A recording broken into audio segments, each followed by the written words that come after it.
Any Hello and welcome back to EO Boost. I hope you've had a good afternoon tea break. Quite a lot of heavy work going on today through the day with the sessions in the learning and the insight sessions.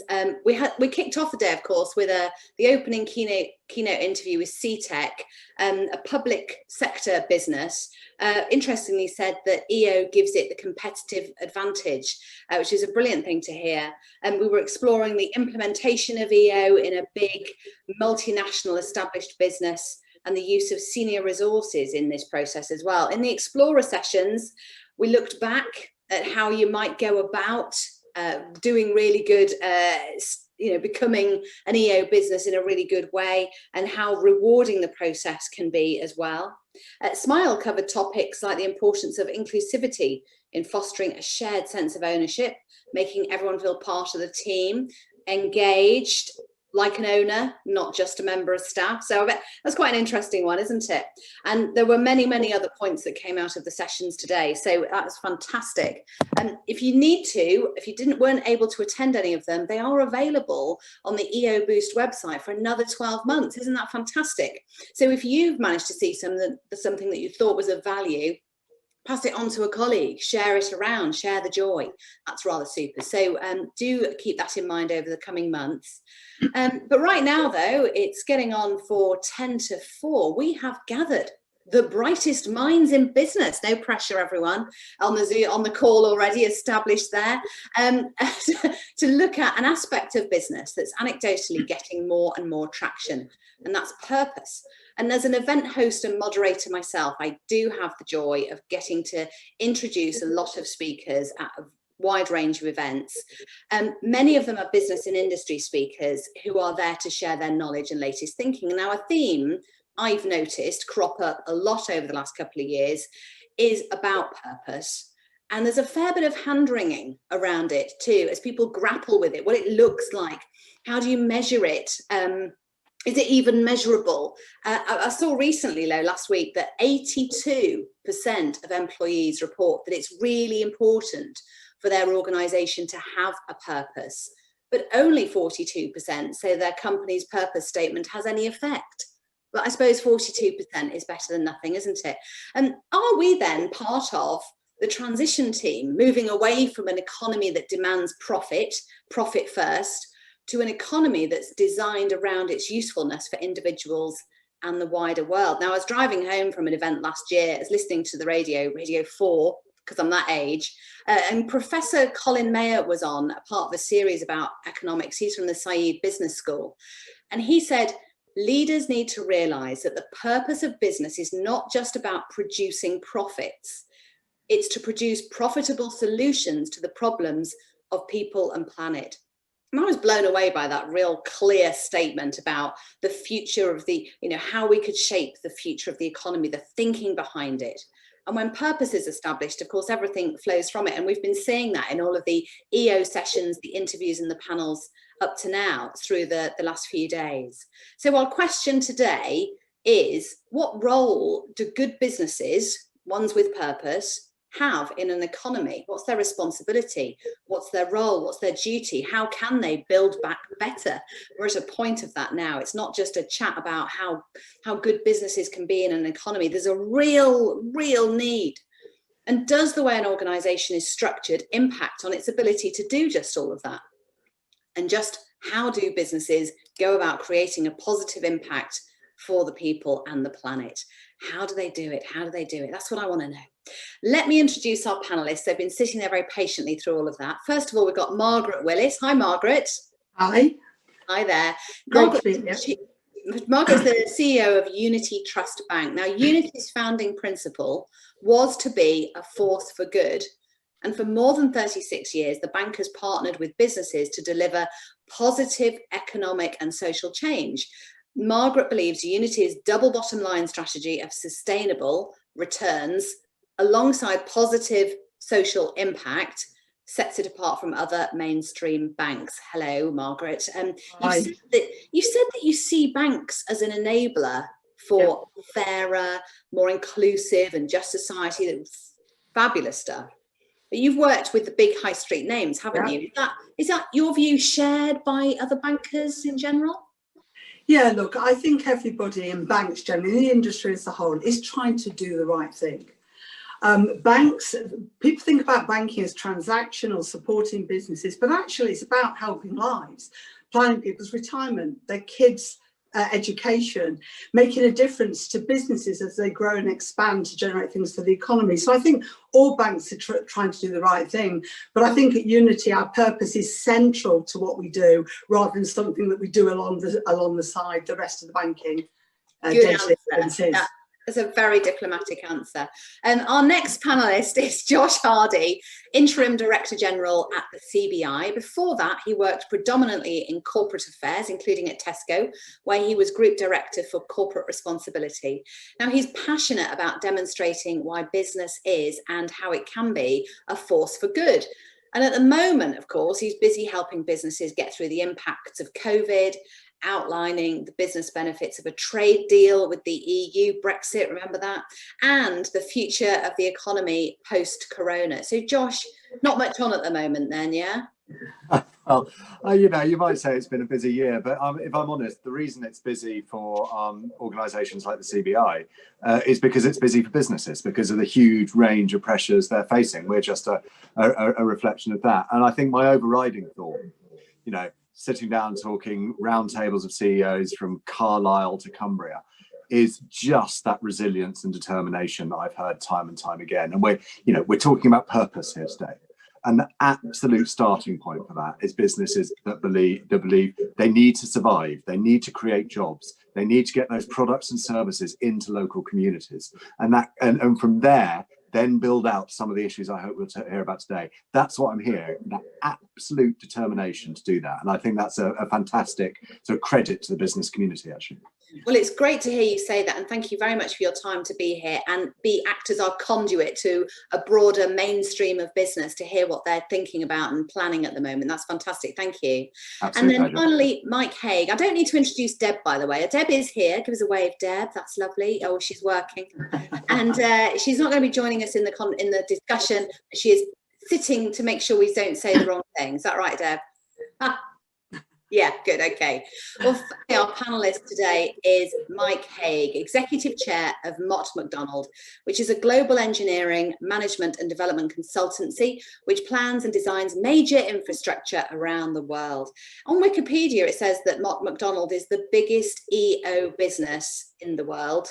We won't talk about that too soon. I won't test you on that, but that sounds pretty impressive to me. Now, Mike's worked in many countries and has played a major role in shaping his industry's approach to EDI, as well as more recently digital innovation. Now, he's been named twice as one of Britain's 30 male agents of change, tackling gender inequality.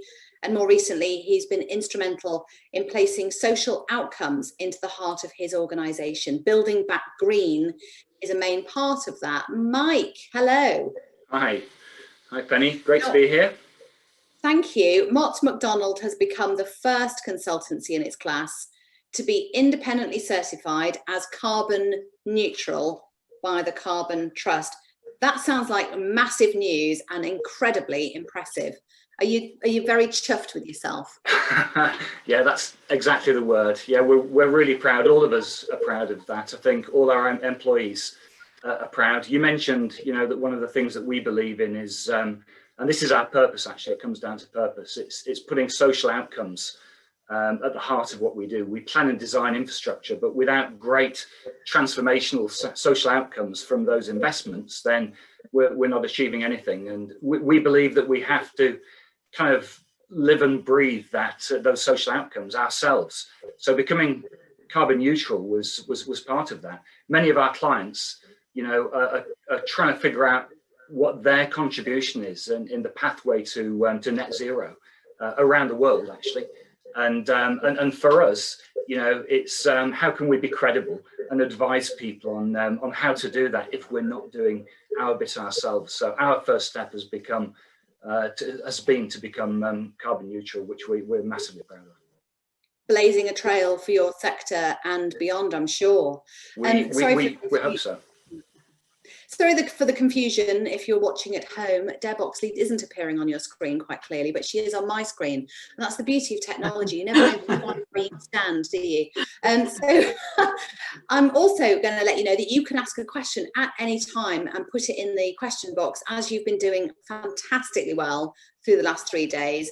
We do have some bright brains on the panel, so ask them anything you like. We're going to kick off with talking about general sort of economic sort of situation without being too depressing. And we did hear a lot of depressing news out of the Chancellor's spending review yesterday. What is your view? Let's just benchmark, where are we right now with the economy and what are the challenges ahead? I'm going to kick off with you, Josh, on that, if that's okay. Well, I mean, I'll sort of give some data that we all know to just get it out of the way, actually. I mean, we know 11% hit to GDP, 2.6 million unemployed. We know worst recession for 300 years, all of those stats that come through. And it's true. You know, a lot of businesses on the ground are still, and particularly with the tiering announcements today, if you're in tier 3 or even tier 2 or supplying into those regions, life is very, very tough. There can be no doubting that. But as I said a moment ago, actually, that's only part of the story. And I think as we've been through this pandemic, right at the very beginning, sitting down with businesses and then saying to me, you know what, reputations are forged in a crisis. And we need to make sure that as we go through this, we're learning so that when we come out the other side, we can take any good learnings we've got with us. And we're seeing that happening really impressively. So I think the first relevant today that I hear so much about is employee engagement. You know, we've done a study that shows actually employee engagement done right potentially adds £110 billion to the economy through increased productivity. And businesses sit down with me and they say, do you know what? I've had totally different conversations with my colleagues through this pandemic, because I haven't been asking them whether they're on task so much or, you know, talking about performance reviews or things. I've been asking if they're all right. What can we do to help? How are you feeling? Those mental health conversations. And that has changed my relationship with my employees. And that is something I'm not going to give up. That is something I'm going to take through to the other side. And I think that is incredibly powerful. We've also seen, I mean, in our latest survey, 70% of firms committing to spend more on climate reduction, on community support, on issues like D&I through the pandemic and beyond. So actually, when was that survey done, Josh? Was that done during pandemic? That survey was done in October, so very recently. Okay, so really at the height of everything and the worry, and to be saying that is so incredible. That doesn't mean it's easy. We're in a bit of a K-shaped recovery, or L, or U, or alphabetic spaghetti. Different, but obviously different firms with different places. But that determination shines through everywhere. So yes, there are challenges, but I genuinely believe there's a lot to be optimistic about. And Margaret, sectorially, sector by sector, there is a different benchmarking going on. So it's great to hear Josh being positive and saying that these elements that have been great and want to be sustained throughout, you know, when we return to business as unusual. But sectorially, that's not across the board, is it? No, and I think Josh makes some really important points, but it's affected businesses quite differently. But I think what the banks have been able to do through the 1.4 million businesses we've been able to support across the industry, 66 billion, is help people through this crisis to come out the other side in better shape in the way that Josh describes. I think businesses have been incredibly resilient through this, and I think it really does resonate for me that you need to be there for the businesses through the crisis. We've operated fully remotely. So we've had everybody at the end of the phone. We take 200 calls a day and we have a human answer the phone. So it's a personal service, no voice recognition, and just being able to talk to someone. And what's been really quite different for our people on the telephone is customers have shared their concerns. There's been real human level conversations, not just about the finances of the business, but actually how they're feeling about what's actually going on and looking beyond the crisis about what they can do differently going forward. So we have we have 60 care homes. They've done incredibly well. We only have a couple where we've seen COVID outbreaks, but many really invoked their BCP operations, their continuity plans very, very early on took control, and we've been absolutely blown away by how well they've done through this crisis. But it's not over yet, and we've got to support customers through and look beyond COVID, so look beyond maybe H2 next year, and with that level of optimism.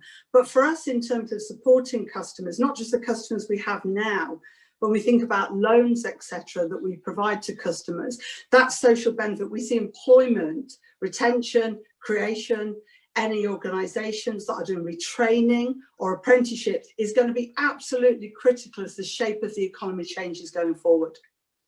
Yes, and of course we look at sector differences. Yeah. There are demographic differences, aren't there, with youth unemployment? All over, yeah. What needs to be helped the most? Is there a priority list? No, okay, that's fine. It was a silly question, really, in a way, because everyone's got a priority, haven't they? With that, you know, Different priority. A problem's a problem. It doesn't matter what it is. Okay. So, Josh, sorry, Mike, what does Mott Macdonald do so differently then? What's the impact on the business and the wider stakeholders as an EO business? Are you able to look at the pandemic and see the future beyond it? I mean, what's been your response to it? Yeah, I think we can definitely look beyond the pandemic to the future. I think you mentioned before the words "build back better." A lot of countries around the world are talking about what they're going to invest in, how they're going to invest, post the pandemic or indeed during the pandemic. And of course we all know that when investing in infrastructure, it creates jobs, it grows the economy. It's a stimulus that's used frequently. However, I think our take on this would be the better bit of build back. We for a living we design infrastructure, but we strongly believe that that if you're going to spend literally trillions, billions and billions of pounds or dollars on infrastructure, on roads, on railways, on whatever it might be, then this is an opportunity actually not just to put the infrastructure in place to provide economic growth and jobs, but actually really improve the communities that you're operating in. So we've worked very hard in the last few years to, as I mentioned before, to put social outcomes at the heart of our purpose and teach people what that means. We've got about 500 practitioners now in Mott Macdonald who specialise in not only designing infrastructure, but actually taking into account things like accessibility and well-being and so on. In the planning and design of the infrastructure. So for us, employee ownership, I think, is about being able to step back, think about what it is that we really want to do as an organization. Not that we need to do to make money. We need to make money like anyone else. We have to make a profit. But actually our employees want us to go that step further. They don't just want us to be, around the world, there's lots of legislation in place that tells us how to be compliant in terms of social outcomes in infrastructure provision. But we want to help clients go beyond that, not just be compliant, but actually be transformational. You take a construction phase of a project, it's an opportunity to build local skills. Don't just ship in skills that already exist, actually work in places where, the levelling up agenda is necessary, where there's inequality, maybe issues around demographics, and actually sort of focus your investment in those areas. So you get these extra benefits. They don't cost any more very often. And in fact, the interesting thing is that very often they'll actually bring benefits that will lower the cost ultimately of the infrastructure that you're providing. So we're very pleased that that build back better is the expression that's being used. Build back better, build back greener. I think that governments around the world are starting to understand that not only have they got the opportunity through infrastructure spend to do this, but actually the voice of the communities that they're serving is getting louder in this respect, and they're starting to listen. And I really feel that this is a great example where employee ownership, it started off us just simply wanting to do the right thing, the thing that we felt was right, the thing that our employees felt that was right. but actually turn the clock forward a couple of years, and that's what our clients are asking for. And we're prepared. We're there. We've got the foundations to be able to deliver it. Can I just pick up, if I may, on the point about social outcomes? Just an example of a case study, if I could share. It's on our website, Benton House. It's a great story. This is a business park in Tyneside, and it was the brainchild of a former soldier who grew up in the area. And when he left the army, bought a business and identified a need for affordable units for SMEs or startups in regeneration zones or where there were disadvantaged areas. And it was an old dairy, been derelict since 2005, 8-acre site. And through the loan, we enabled between 30 and 40 units to be built by this individual to provide startups and disadvantaged groups with somewhere for the firm to operate from. So for us, it's not about the loan. They could go anywhere for a bank loan if you can repay it. It's about what is the impact this has both on the individual communities, employment, and how you can amplify that societal benefit through those partnerships. Many, many examples, just one more if I may. We did a club deal for £3 million with another bank. So we clubbed, it was quite a large deal. And this was for a care provision.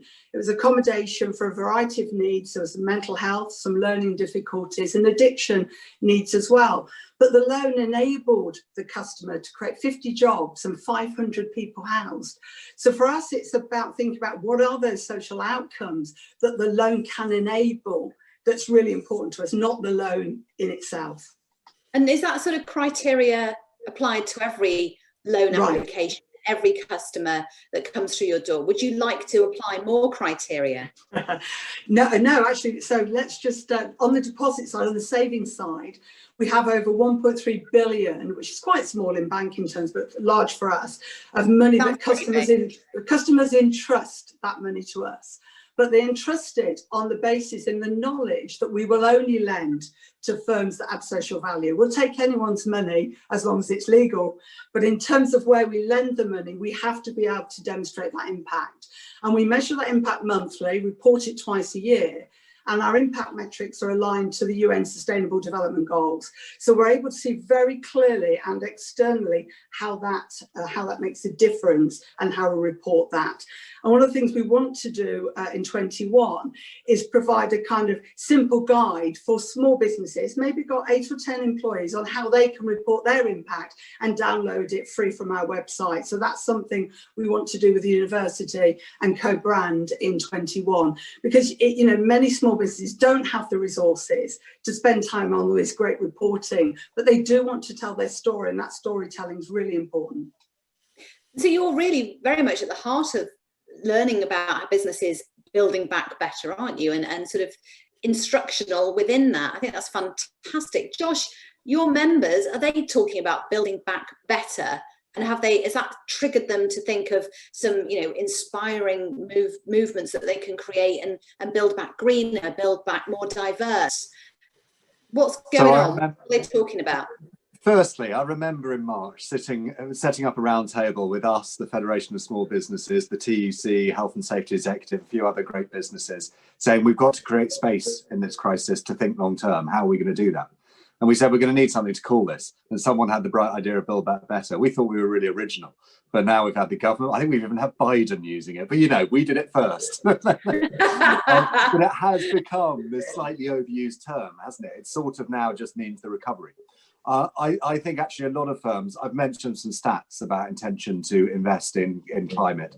But more importantly, the conversation we are having with firms is as the government start to invest in the future, and we've seen some of that through the spending review yesterday, whether that's in jobs, whether it's in energy, the 10-point plan that the Prime Minister laid out last week, whether it's in infrastructure projects. How, exactly as Mike said, how do we as businesses, use that framework to unlock investment? And that's being blunt about it, that's the most important starting point. You've got to get businesses investing in order to get all this stuff moving. And how do we actually start to measure that social impact? Now, businesses are at very, very different stages. So there are many who are thinking about their purpose. You mentioned some stats earlier. But there are lots, actually, smaller businesses where the idea of sort of formal purpose feels a bit grand and a bit detached. And actually, they're just thinking, how do I do a decent job for the people that I'm working with? And so I think, yes, some are using very sophisticated models right through to sort of B Corp. Others, there are very simple things like the Good Business Charter that I helped set up with an EO, Richard Sounds, Julian Richer, which are just 10 principles, 10 things that if you say we're doing that, you're probably doing a decent job. But the thing that I find interesting is the number of CEOs who say to me, actually, do you know how I think about it? I just have someone on my shoulder. And if I can look that, it might be my mother, it might be a friend, it might be a child, it might be someone else. But if I can look them in the eye with every decision I'm taking and say, I believe I'm making that decision for the right reason, then generally I think we're doing all right. And it's that spirit coming through. And I think that is really established now. That means as we do, whether it's Build Back Better or any other catchphrase that we can think of, we can make those individual decisions that actually cumulatively deliver a real difference. Mike? Yeah, can I just build on the Build Back Better thing again, if that's okay? I mean, I sort of sit on various kind of groups that I've been invited to, institution, learning societies, the World Economic Forum and the like. And there is a tendency that, of course, the people that sit in these steering groups are from large organisations and of course absolutely understand the importance of building back and the jobs and the economy and so on. But it's been interesting, despite the words Build Back Better and Build Back Greener, the voice hasn't always been that loud in these groups about what does better mean and what does green mean. And I do think that, and again, you know, I don't want to blow the trumpet of employee ownership too much. No, go on. Deb's watching this, so I will a little bit. You know, I think that having a slightly different voice in these groups is important. And I do believe, I know that in Mott Macdonald's case, you know, we are a little bit different from other organisations that are publicly owned. They, broadly speaking, do the same thing as us, but we have that slightly different voice. And we kind of, I feel like I'm learning actually as we go along in this, but I feel that we've got a responsibility almost to be a catalyst, to be a different voice. And I do think that the places that I've been involved where, you know, where the better and the greener is being focused a bit more kind of seriously, you know, I think part of that is the voices of people like Mott Macdonald that we've been able to bring to the table. So I do think, you know what, I think you said earlier, I've been very involved in diversity and inclusion over the last few years. But one of the absolute truths around diversity is the more diverse the group is that's looking at solving a problem, the better the solution will be, whatever that diversity might be. And I'm not just talking gender here or anything else. It's ownership models. Diversity of ownership models gives you a diversity of thought.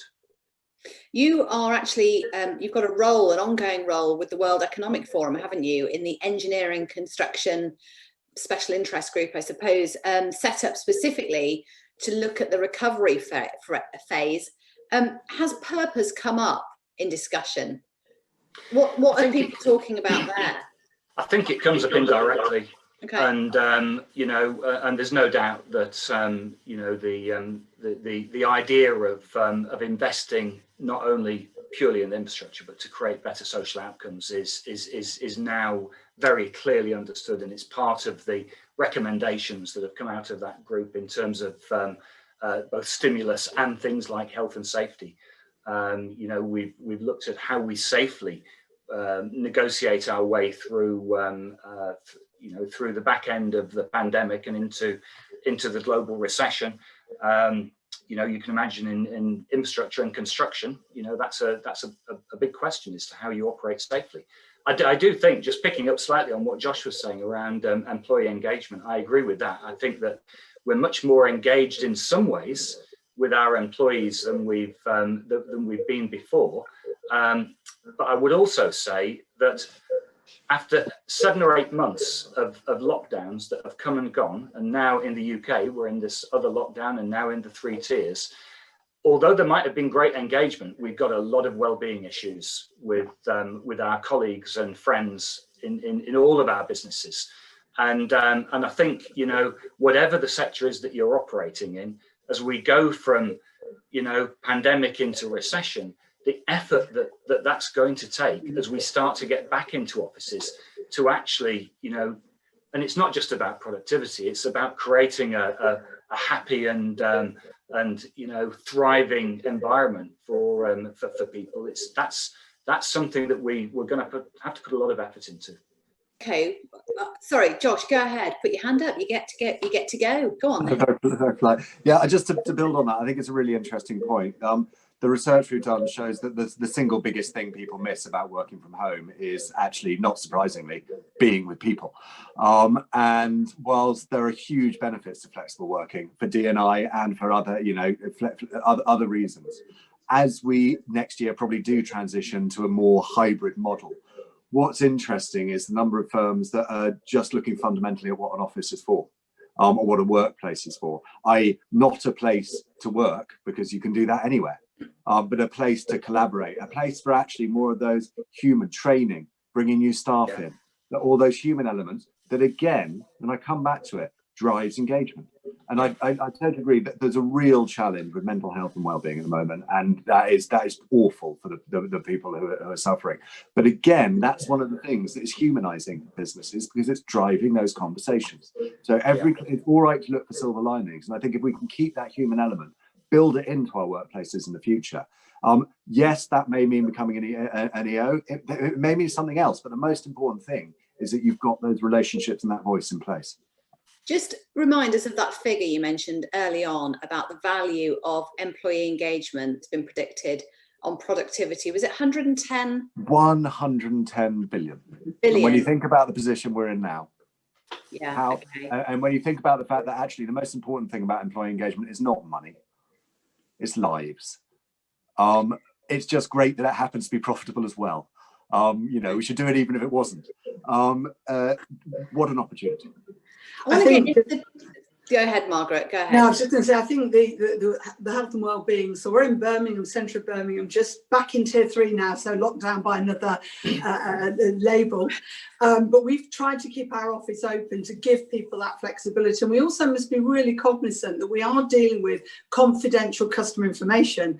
So having 200 calls from your home, and you may be in a 1-bedroom flat or in the cupboard, about somebody's financial difficulties is also a challenge. So we're constantly balancing the need to be there for the customers and make sure we're absolutely there and answering the phone within the 12 seconds we set, and we're able to resolve their issue.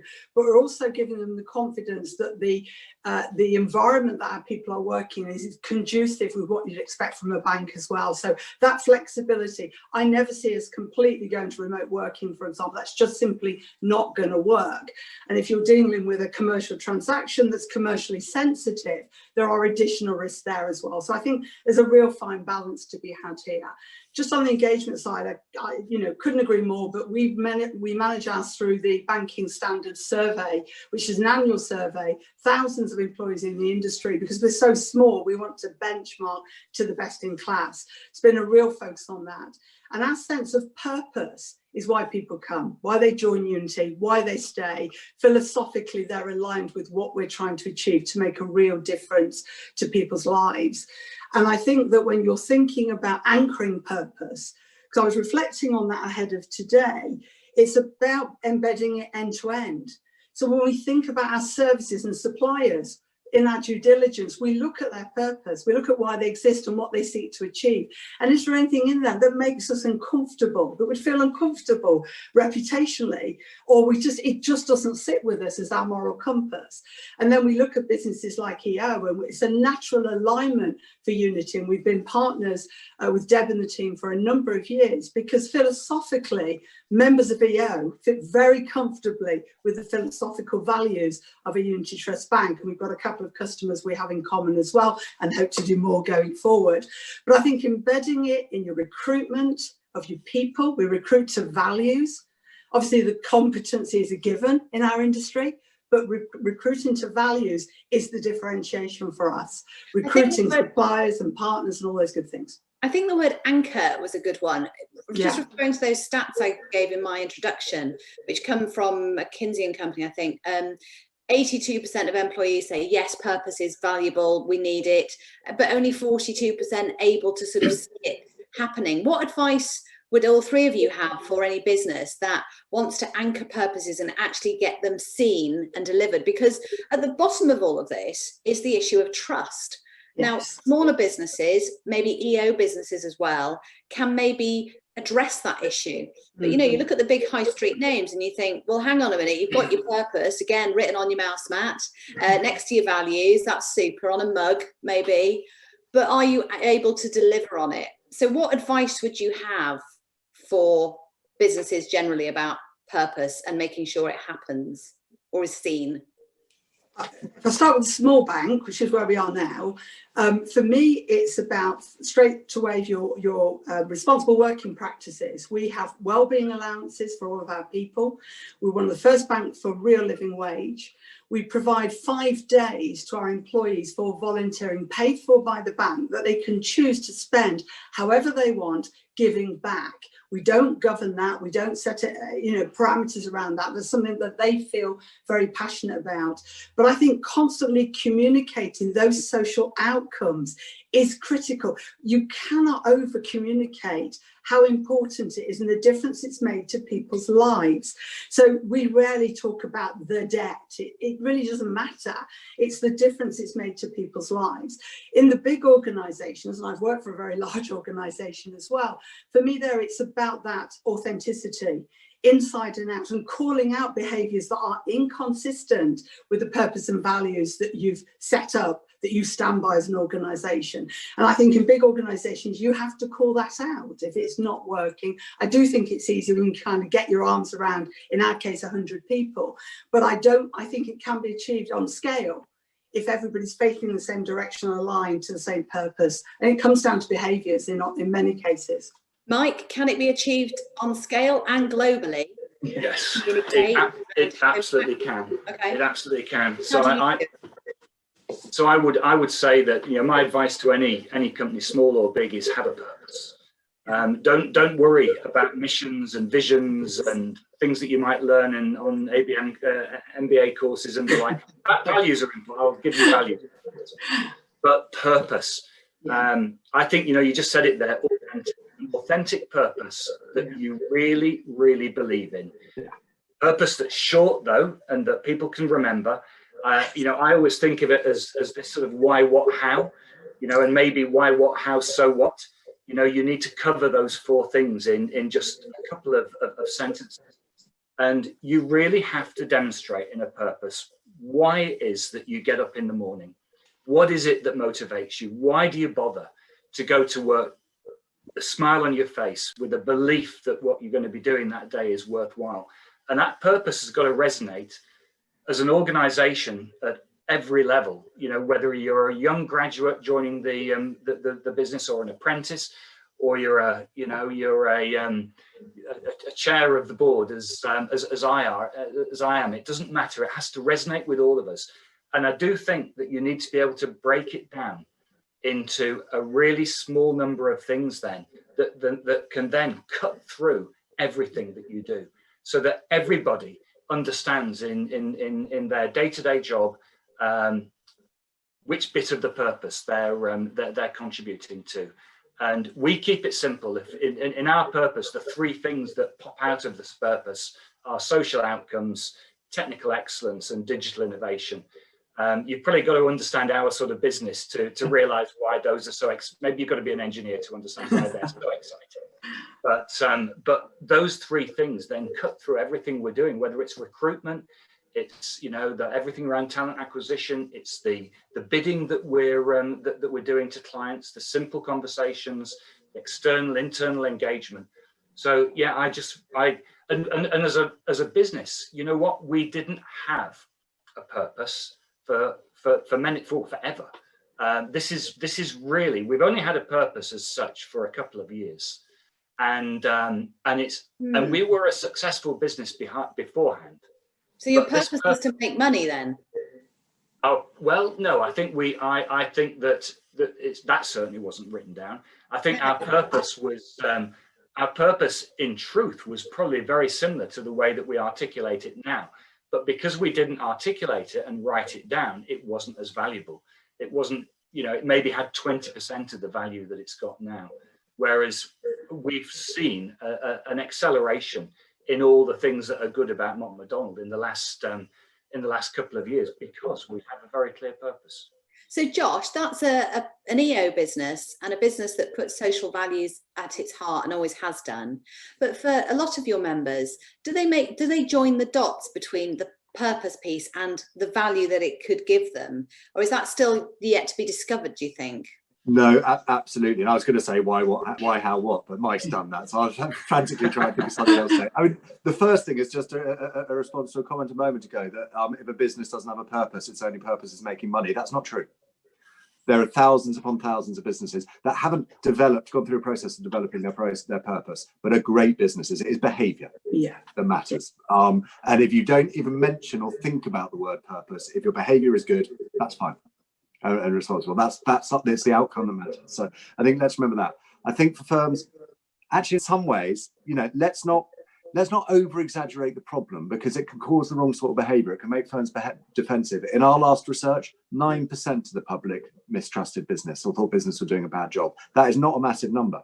And I think if firms, there's sometimes this narrative that firms are across the board mistrusted, and actually that can make people defensive, and that can make you think, well, I do so much good stuff, nobody's appreciating it, why do I bother? We don't want to drive that. Businesses are more trusted than a lot of other parts of society. I won't mention politicians or anything like that. So have the confidence, keep it simple. There are more than 80 models of purpose out there. They can be overwhelming. You know, it's an industry in its own right. Keep it simple, and look, wholly agree with what's been said before. Make it personal. There are many reasons why this might motivate you. Pick the one that matters to you. Pick the one that's true to you, because then you'll drive it through, and then drive it through for every part of your business. And I've been doing it for, you know, multinational retailers. You come up with what matters, and then everybody, whether they're working on supply chain, on the shop floor, in corporate affairs, every decision they're taking, they have to be able to justify that against the purpose, and they're measured on that. And then if it's the right thing to do, that's very natural. If it's something that you sort of invented out of thin air because you feel you ought to, then it jars. When we were thinking about our values, we got all our colleagues together and said, so to your point, Mike, keeping it simple, what do we stand for? How would you articulate it? We came up with 4 values, you know, enabling and collaborative, because we're tiny in banking terms, 100 people, and therefore we can't do it without partnerships like the people around the room today. Inclusive, because everyone around the table is important, has a voice, and straightforward, because banking needs to be simple for people. We don't need to make this overcomplicated. And so they're literally the 4 values that we try to mark ourselves against. How are we adding value? How is it helping to enable? How is it helping to put partnerships together, like-minded organisations in a sector that could help each other? These things are absolutely critical, and that's why I think banking is about enabling as much as direct support, for the reasons the guys have already highlighted as well. But I think the purpose bit, we did look at the 70 or 100 different ways of measuring this, and there is no right answer. And the reality is that the themes are common. So it doesn't really matter. Just be something that you're comfortable with and reflects who you are. But I think when we talk to businesses and we change the narrative, I want a £5 million loan over 10 years. No, tell me about your business. Why are you in business? What are the motivations? Why does it exist? What's it trying to achieve? It changes the whole dialogue with a customer completely. And then you find all those purpose-led organisations that don't even think of themselves in that way. Josh? I'd also say it's not just, this isn't just about business. I mean, totally business at the firms. I've got to lead on this, absolutely right. But, you know, as consumers, we play a part. Yeah. You know, just over 50% actually actively shop according to purpose. That's good, but let's get that up. Government plays a part, setting the right framework, the right vision for the country when we talk about Build Back Better, so that businesses can get behind that. And critically, investors play a part to help businesses have the freedom and the confidence to take some of the longer term decisions. Yeah. Without some of the constraints that short-term investing can make. And we're seeing more, that I say that in a positive way, that's changing and going in the right direction now. Yeah, so we're investing. Sorry, I'll let Mike jump in. He's It's had it for a while. You know what? I was just thinking about just linking what you were just saying, Josh, to what you were saying about engagement beforehand. One of the most difficult things, we know how important employee engagement is in any organisation, but it's one of the most difficult things to actually get consistently right and operating at a high level. It's classically very, very difficult. But actually, purpose, having a very clear purpose that all of your employees understand, and that they understand what they do every day, how that sort of that plays to the purpose. It's a really good way of getting employees engaged. So I would argue that one of the most difficult things in business, which is employee engagement, without purpose is very, very hard. With purpose, suddenly you've got a whole load of different new avenues to explore to how to get employees engaged. Okay, and let me just go to some audience questions which have been particularly popular.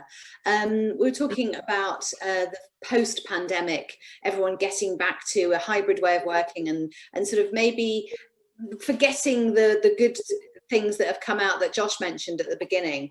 Philip Murray wants to know, in your opinion, what will be the enduring changes to corporate social responsibility which will emerge from this crisis? Is there anything that will become part of structure, part of the front of people's minds on how businesses and the employees go forward?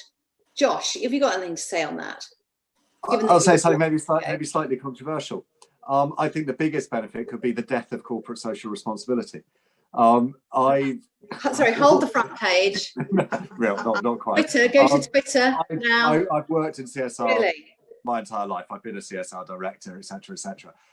When you talk about CSR, it generally means a department over there that have a budget but don't muck with the business, right? Because, you know, go and spend your money, but don't force us to do difficult stuff. Actually, what we need, the point about purpose, as we discussed, is that it's something that actually guides the whole business. Yeah. It's about your operations, it's about the way you work. And I think the biggest, what we've seen for the reasons we discussed during the pandemic, is more and more of that happening, because your employee engagement, the way your business operates from an ethical perspective, its role in society has been just fundamental to getting through the pandemic. So I hope, yes, that has implications for net zero. Yes, it has implications for D&I. Yes, it has implications for good jobs. But the single biggest thing is if CSR actually isn't this branded department with a checkbook over there, it's a fundamental part. It's the death of sponsored lycra, though, Josh. You realise that, don't you? There'll always be a place for sponsored lycra. Margaret. Just picking on that same point, I think the employee alignment, customer alignment, shareholder alignment, all around the purpose is what's going to be enduring. And Josh's point about investors, we know is we're attracting investors, not just our impact reporting, demonstrating the impact we've had is important to them, but actually they know for every £1 million that they invest in Unity, we can lend 10. So it's the amplification of that investment and the difference that can then make to society that really, really matters. And so I think that embedding end-to-end is absolutely critical, rather than a department over here. And that doesn't happen, certainly in a bank of our size, because it's embedded across end-to-end. But I think Josh is right. It can't be a department that just sits on its own. Mike, have you got any sponsored lycra? Yeah. No, that's a good question. So I'm a cyclist, so I better not talk too much about lycra, especially given my age. But I do have something to say about CSR. So in a lot of organisations, you know, CSR is not just about checkbooks. In fact, lots of smaller organisations, you know, there's a limit to what you can do in terms of signing checks. But what we do have is lots of employees that want to do things to help the communities in which they live. So what I hope will come out of this, and certainly we're thinking about it as an organisation, what will come out of the pandemic is a greater alignment around what our employees want to volunteer in, what we feel that we should be investing in terms of CSR, and, you know, dare I say it, going back to the purpose again, a greater clarity as to what we want to do. I think there's this whole build back better and greener thing. I'd like to think that we can start to try and align more CSR activities with the better and the greener bits of building back in our industry, but there'd be equivalents of this in every sector. So if we are, you know, a lot of what we do is obviously putting infrastructure in place that involves construction at some point.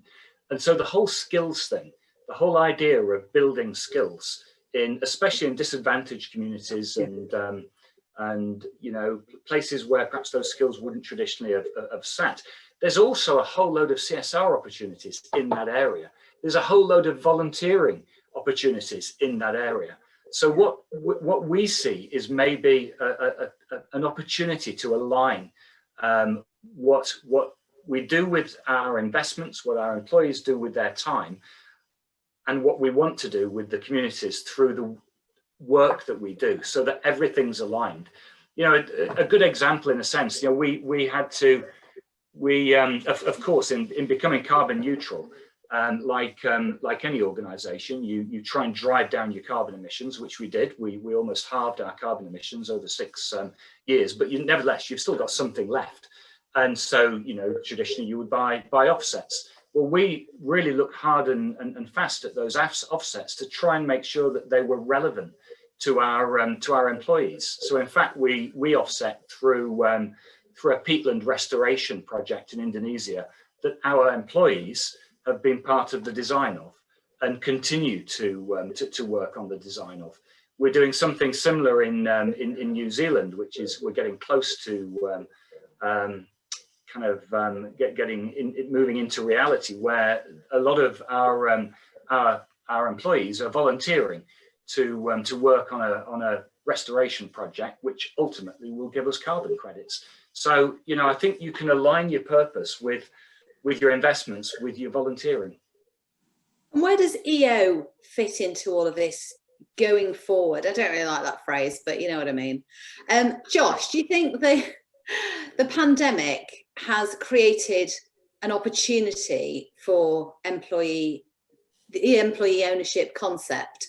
You know, Mike's there representing Mott Macdonald at the World Economic Forum special interest group for building post-pandemic. Is there a perception there that, oh right, okay, and this is part of what Deb talks about. She says, you know, let's get the world understanding what EO can deliver the world.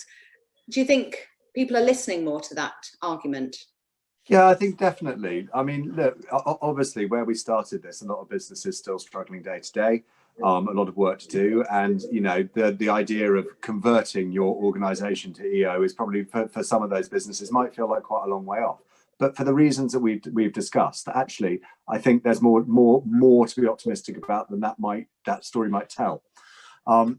So because of the employee engagement we've discussed, first thing is, do we really understand the value of that? Yes, much more. Because of the examples so many EO organizations have set through the pandemic. I mean, you've had organizations like PA Consulting actually coordinating the ventilator challenge, getting businesses to convert their operations to ventilators.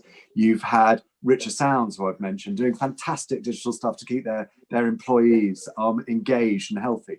You've had Unipart converting their production lines and their warehouses with Waterstones to provide books to those areas in isolation that really need it. Now, that's obviously many businesses, not just EO businesses, have shown the things that they can do and the things they're willing to do during a pandemic. But EO business has been right there leading the charge in so many cases. So I think there's a lot that we can grab onto there. We're going to have to be patient because we've barely mentioned Brexit. We've got Brexit to come as well. And, you know, pressure doesn't relent in many ways. But I think keep telling the stories and building on the drivers so that we can help those businesses for whom it is appropriate to take advantage of it as quickly as possible. But, you know, Penny, I think it's happening already. I mean, 470 members, 28% increase. You know, we're talking about 4% of GDP. So it's moving. There's a compelling story, 30 billion of income coming from employee-owned businesses. And take Richer Sounds. I mean, I'm buying a new TV and I'm a VIP customer and they're mailing me every day. It's a conscious choice to buy the new TV from Richer Sounds because it's an organisation that I can personally relate to, not just Unity, as a human being and a person that's going out as a consumer, because it matters to me that they care.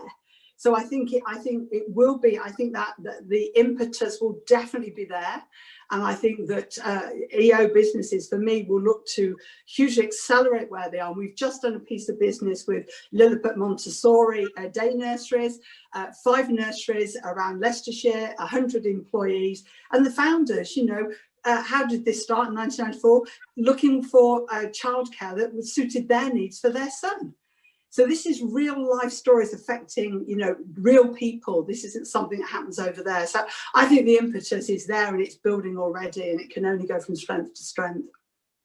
I think, yeah, I agree. I think the impetus is there, and people are starting to understand the stories. And of course, the Employee Ownership Association is a big part of making sure we spread the stories.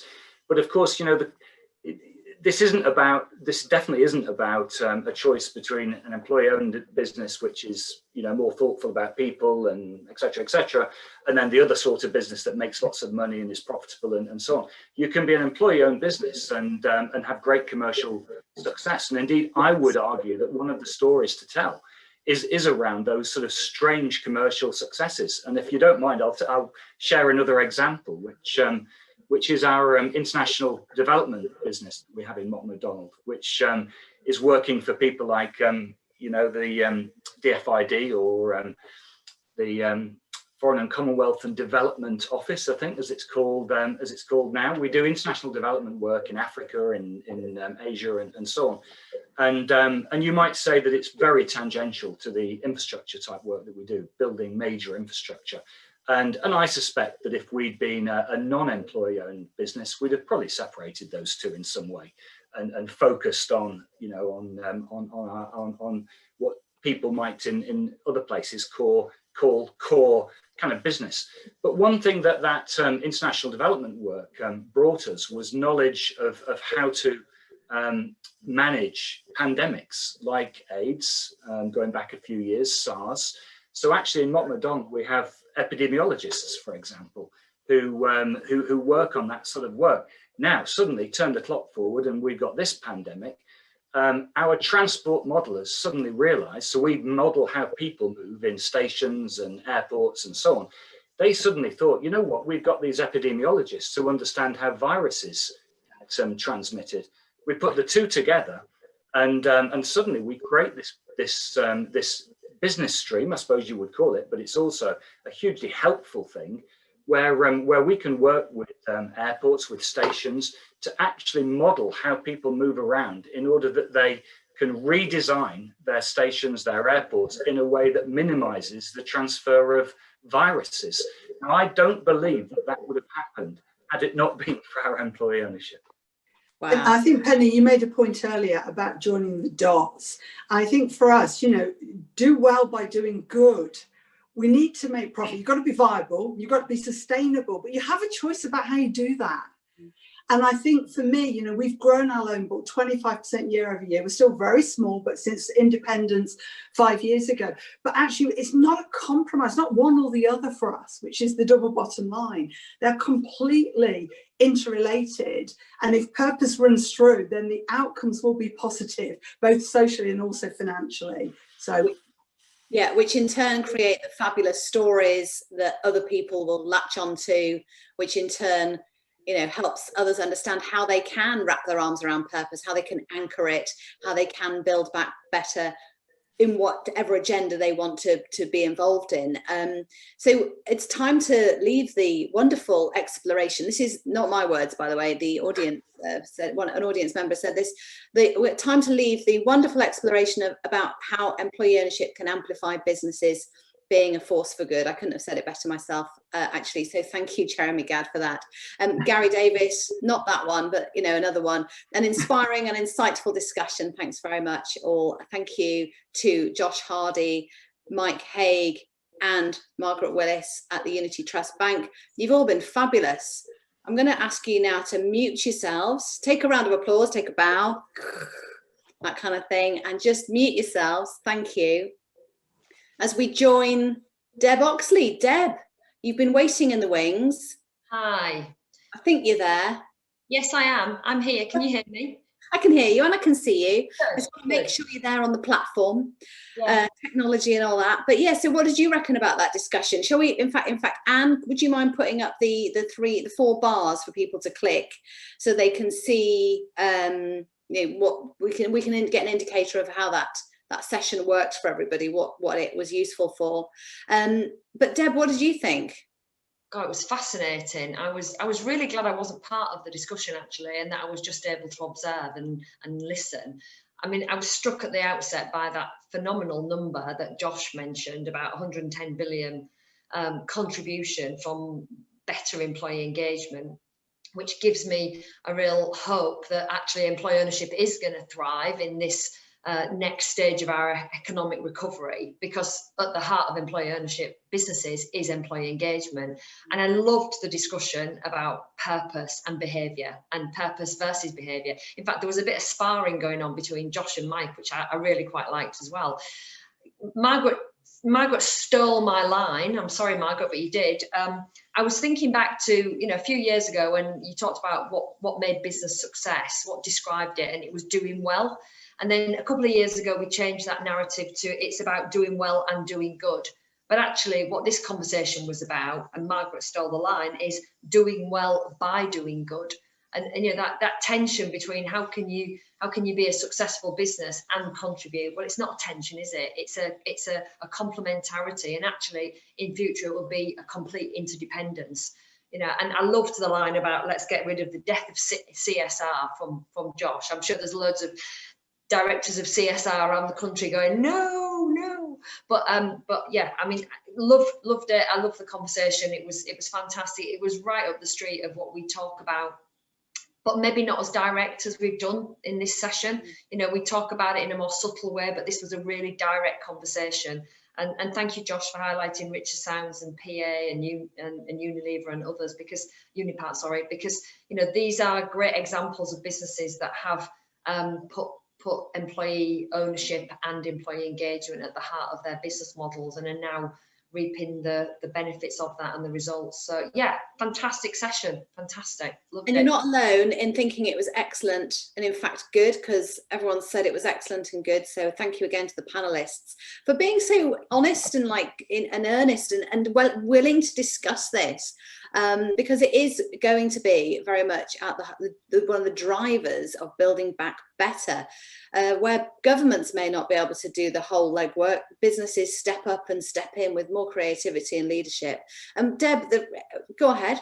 Sorry, I was just going to say one other thing which Josh said, which I think is really true, and it's a very honest observation, which is there are millions of really brilliant businesses in this country who don't think about purpose, because it's just not, SMEs in particular, it's just not part of their language. They're busy dealing with the firefighting of the day-to-day.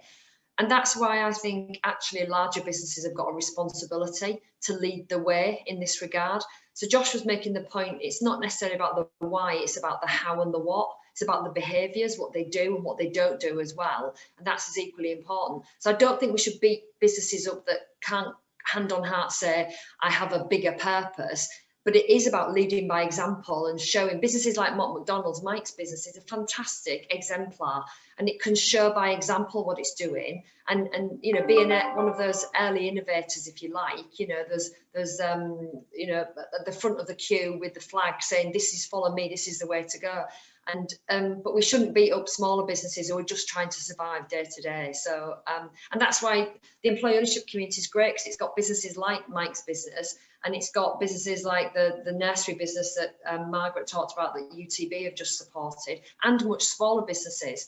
So this community is made up of the very largest to the very smallest, but in their own way, they're all sharing that same joint purpose. And I look forward, I look forward to the Unity Trust Bank sort of shorter version of how you can measure your impact and for smaller businesses. I think that would be so handy to be able to articulate purpose in an easier way, and how to see it in action on a smaller scale. It's just so useful, I think. What about the 3 days, Deb? This is like the final section of the day. You're going to be hanging around in a minute, aren't you, in a Zoom room? Yeah. To take any questions and to meet people, of course, as you would do at a normal event, drinks and networking afterwards. But how have you felt the 3 days have gone? You must have been stunned by all the conversations that have been going on and thrilled. Yeah, absolutely. I mean, it's been a long 3 days. I have to say, it feels almost as tiring as being a real live conference, because there's a lot of interaction going on. Yeah, I mean, obviously we've had fantastic input from our contributors, people like Margaret, Josh and Mike, but across the whole of the 3 days. I guess I was struck by, we've had so much different terminology. People describe what they do in very different ways. We've got employee councils, employee forums, we've got all different, people make their own language up around how they deliver employee ownership, because each business is different, but they're all talking about the same principles. It's all about having a stake, having a say, and the DNA and the values of transparency, passion and engagement. And you know the word I'm going to use, Penny, because it's been used so many times. It's all about people. It's all about the people. That's at the heart of all of this. There's been a breadth of questions throughout the 3 days and a really strong sense of community. The social media feeds have been going quite busy, and each evening we've been hosting this room, and it's grown over the 3 days. I'm sure we're going to get more people in tonight. We've had 1,200 people log on or register, should I say, for the event, and they're going to get access to this content. So yeah, I've been really, really encouraged by it. It's been a challenge for us. We've had a few technical hitches along the way. We've learned things along the way. There's some things I wouldn't do again. There's some things I'd do more of. And watching, I watched the CBI conference and I attended Mike's AGM, and I've done other things along the way to try and pinch ideas, basically blatantly pinch other people's ideas, because we're all learning. And it's great, it's worked. It's still not quite as good as being in the flesh with people, and getting down and dirty and getting conversations going.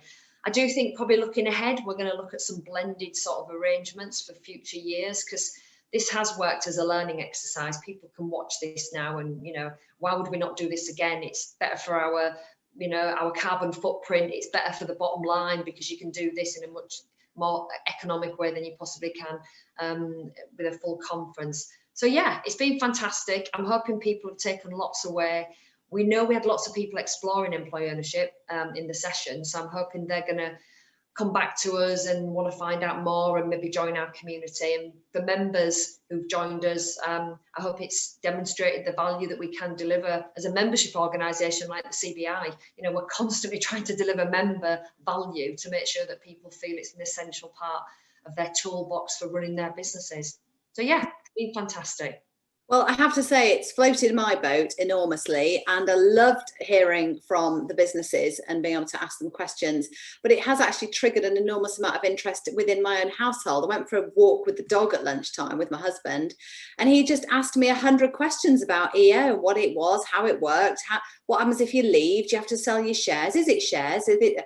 And I answered obviously confidently, as expert as I could, knowing full well I didn't really know the answer, but I knew a woman who would if he really wanted to know. So it has piqued and triggered interest, which is a fantastic thing for the. That's a very clever dog you've got. My husband was there as well. I was talking to myself. I know, I do it all the time. But yeah, so the dog knows everything now as well. So thank you, Deb. And Deb, as I said, will be in the Zoom room, which is the link is available on the chat box coming up very soon. Penny, and can I just say a few thank yous? Penny? Yes? Can I just say a few thank yous? Sorry, I just want to say thank you. You're short. Yeah, I just want to say thank you to everybody who's contributed. We couldn't have done this. We've curated all of this. We haven't delivered it all. We've curated it. And so all of our members and panelists, contributors, Josh, Mike, Margaret tonight, but the FSB have been involved, the Good Business Charter, CIPD, Lord Mark Price, lots of people have been involved in delivering some fantastic content. Our sponsors, of course, because we've been able to bring this to people free of charge, and that's because we've had sponsorship from Mott Macdonald, from J. Gadden Associates, and from Postlethwaite, and the advisors who have also taken a space on the advisor page. Penny, I want to say thanks to you, because you and I met a few months ago. We had that great chat together, face to face, didn't we? In a bar one morning, actually. We weren't recovering from the night before. It was a morning breakfast event that just happened to be next to a bar. But you've learned so much about employee ownership, and it comes across in your questioning, and you've been great at keeping the conversation going.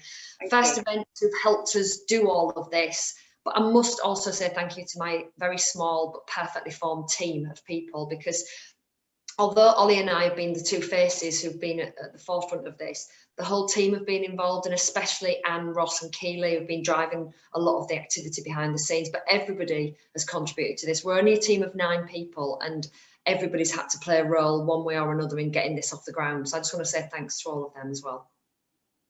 Brilliant. Thank you. So the Zoom room link is coming at you.